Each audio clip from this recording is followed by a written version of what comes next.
If you're just getting started as a creator, or maybe you're finally ready to level up your video production quality, there's a good chance you've decided to use the world-famous Shure SM7B microphone to capture your voice.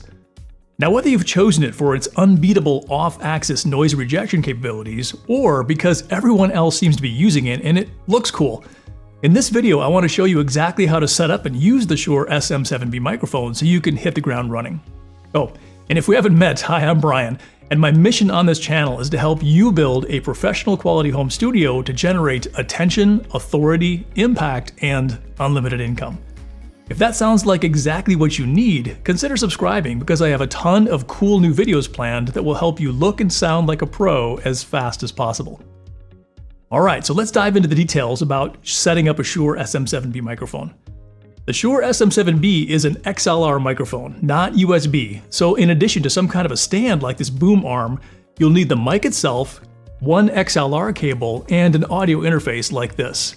And finally a USB cable to plug the audio interface into your computer. I'm going to go ahead and share my screen and walk you through how to set it up. The first thing I'd like to reiterate is that the Shure SM7B is an XLR microphone. You can see on this slide I'm showing USB, XLR, and wireless microphone connection types. If you aren't already familiar with the differences between these three things, I'll put a link in the description to another one of my videos that does a deep dive into these microphone connection types. For now though, just know that the Shure SM7B is an XLR microphone and I'm going to show you how to set that up. So let's briefly talk about what comes in the box. You can see on the left side, I've got the contents of the Shure SM7B, and on the right side, I've got a mic called the Shure SM7DB, and I'll talk about that one more in a minute. Just recognize here that the contents in the box are more or less the same. You get the microphone, there's an adapter that screws in up here to allow you to adjust to a thick or thin mic stand. You get an extra windscreen, which is called like the close talking windscreen or something. But from what I've witnessed, almost nobody ever uses this, so you can pretty much assume you'll use the standard windscreen whenever you use the microphone. This is simply a Velcro cable tie that will hold the microphone cable close to the mic stand, and this is a cover that you can add to the back of the microphone to hide the two switches we can use to make adjustments to the microphone. And again, I'll talk about that more near the end of the video. Notice the Shure SM7B doesn't come with one of those, and that's because, as you'll see later, the switches on the back of this microphone are actually raised up and you can't put a circular cover on top of them. Now let's move on and talk about what comes in the box if you buy the Rode PSA-1 microphone boom arm. You can see in the box you get the boom arm itself, and then you get a desk clamp or a desk insert. And either one of these things has a little hole at the top into which you would slide this end of the stand. Then you would simply extend the stand, and as you can see, the microphone mounts here, and right out of the box, this is what's called a 3/8 inch microphone mount. But notice they provide this screw-on 3/8 to 5/8 adapter in case your microphone's attachment size is 5/8. And honestly, as you can see, that's what the Shure SM7B has. It has a 5/8 inch mount, but notice they also give you an adapter down here that you can screw in to allow it to mount to a microphone that only has a 3/8 inch post. Pretty simple. And now the high-level overview of how to hook up the Shure SM7B microphone to a computer is that you take the microphone, you plug in the female end of an XLR cable into this slot up here, then you take the male end of the XLR cable and you plug it into what's called an audio interface. And notice this one has two channels, so it can support two different microphones.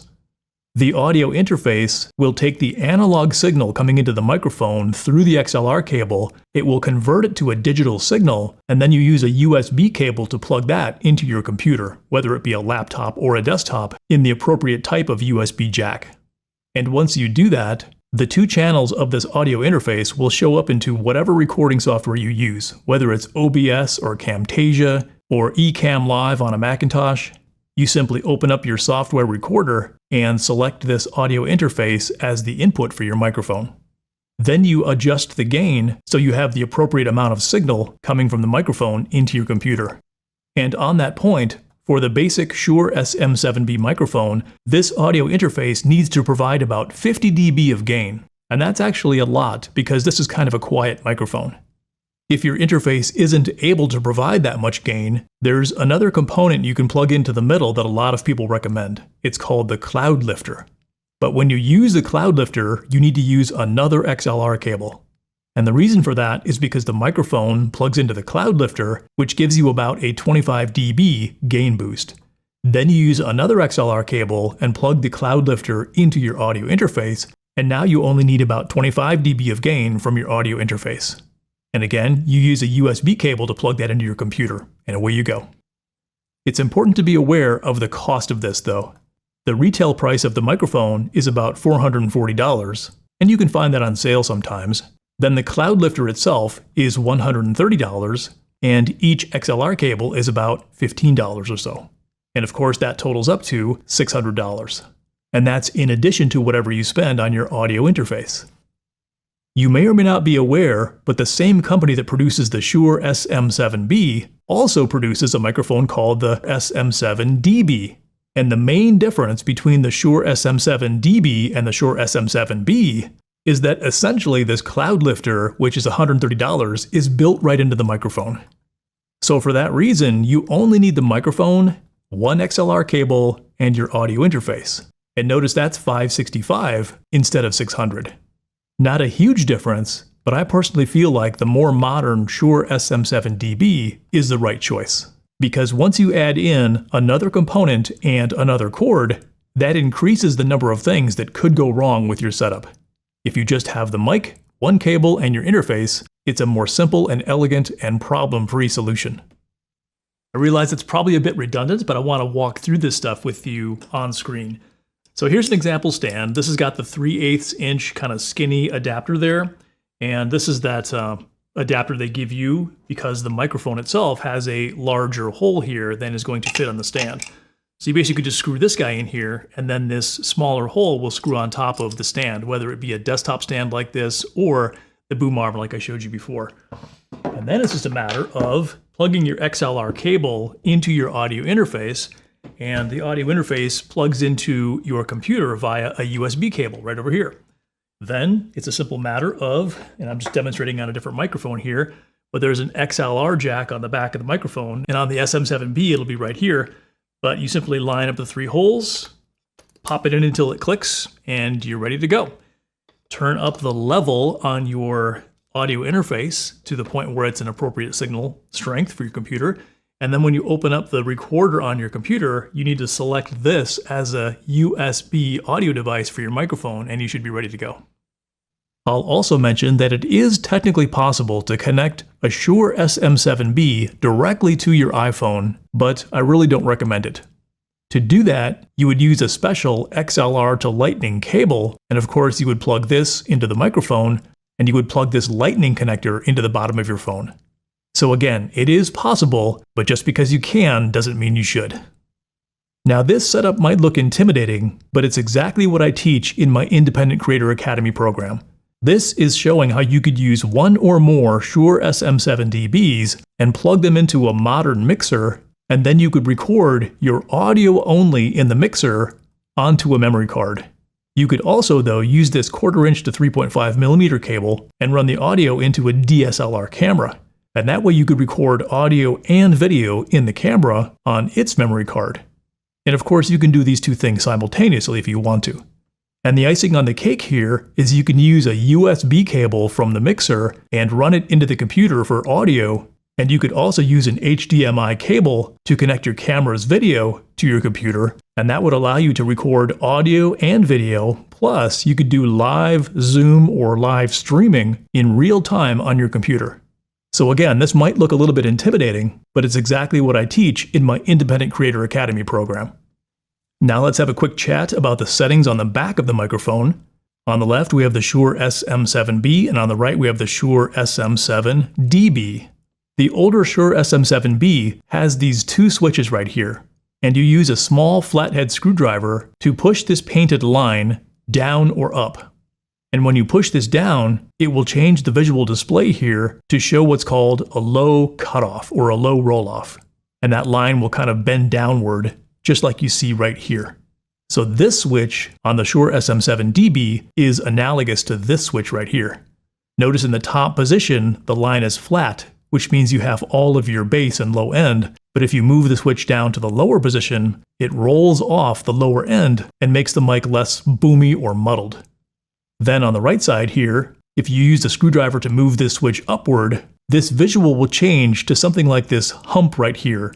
And again, this is analogous to that switch right there. So you can either have it flat, or you can bump the mid-range and high end to give the mic a little bit more sizzle or snap. Again, you recall there's a circular cap you can cover these switches with, but since these switches all protrude, you don't get the cap to be able to cover them like that.